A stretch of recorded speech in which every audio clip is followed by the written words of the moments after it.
Trophy জিতে কেউ কেউ গ্রেটেস্ট বিতর্ক মেটায়, কেউ ৩৬ বছরে বিশ্বকাপ জিতে নিজেকে শীর্ষে ওঠায়। কিন্তু নেইমারের নেই বিশ্বকাপ, নেই তার গুটি কয়েক ব্যালন ডিওর কিংবা কোপার কাপ।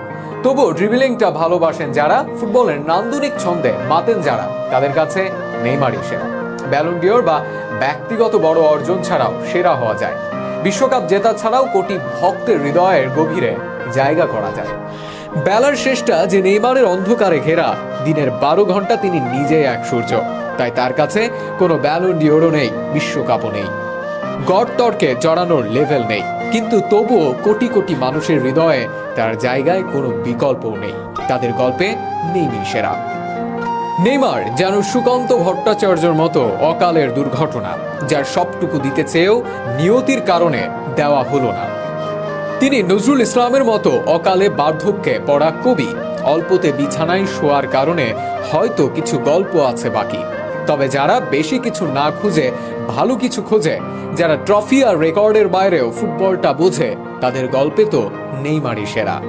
বারবার পড়ে যাওয়া নেইমার উঠে দাঁড়িয়ে ব্যস্ত হয়েছেন নতুন শিল্প আঁকতে, নিজেকে ব্যস্ত রেখেছেন শেষ মিনিট পর্যন্ত নান্দনিক ফুটবল উপহার দিতে। হয়তো সবকিছু হয়ে ওঠেনি ইনজুরি নামক খলনায়কের কারণে, কিন্তু এত ইনজুরিও পারেনি নেইমিকে দমাতে। পুরো সিজন জুড়ে হয়তো নিজেকে মাঠে রাখতে পারেননি, তাই বছর শেষে ট্রফিটাও হাতে আসেনি। কিন্তু বারবার ইনজুরি যেভাবে পিছনে টেনেছে নেইমিকে, সেই ইনজুরি ছাপিয়ে সামনে এগিয়ে যাওয়াটা হয়তো নেইমির পক্ষেই সম্ভব। 2013 কনফেডারেশনস কাপ এখনো পর্যন্ত নেইমারের সবচেয়ে সফলতম টুর্নামেন্ট। খেলেছিলেন দুর্দান্ত প্রতাপে, নিজের সর্বোচ্চটা দিয়ে। একই সাথে দেখিয়েছিলেন ঘরের মাঠে বিশ্বকাপ জয়ের স্বপ্ন। কিন্তু ভাগ্যের নির্মম পরিহাস, ব্রাজিল বিশ্বকাপ নেইমারকে উপহার দিল ইনজুরি নামক বিভীষিকা।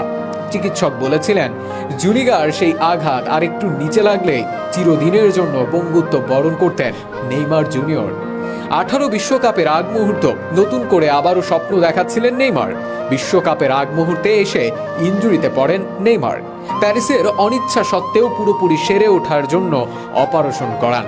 ক্যারিয়ার রিস্ক আছে জেনেও কেবলমাত্র দেশের হয়ে বিশ্বকাপ খেলবেন বলে নেইমারের বিশ্বকাপের আগের 3 মাসের ইনজুরি থেকে রিকভারের জন্য যে প্রচেষ্টা আর পরিশ্রম দেখিয়েছিলেন, তা নেইমারের ডেডিকেশনের অনন্য দৃষ্টান্ত। ইনজুরি থেকে সদ্য মাঠে ফেরা নেইমার সেবারও পারলেন না। 2019 ঘরের মাঠে কোপা আমেরিকা খেলবেন বলে প্রস্তুত হচ্ছিলেন। ইনজুরির কষাঘাতে আবারও স্বপ্নভঙ্গ নেইমারের। দল কোপা জিতলেও টাইটেল আসেনি নিজের নামের পাশে।